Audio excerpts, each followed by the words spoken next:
Magandang gabi sa inyo mga buddy. Nakikita niyo ba yan?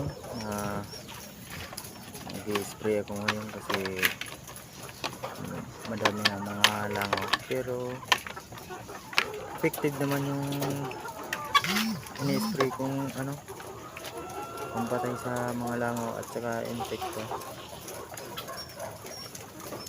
Kailangan natin gawin to guys para hindi na dumami yung mga langaw at kung ano pa mga insekto.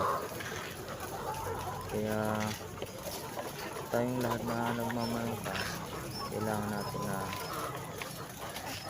palaging malinis ang kapaligiran at kailangan malinis ang lahat na pwedeng dapuan ng mga insekto.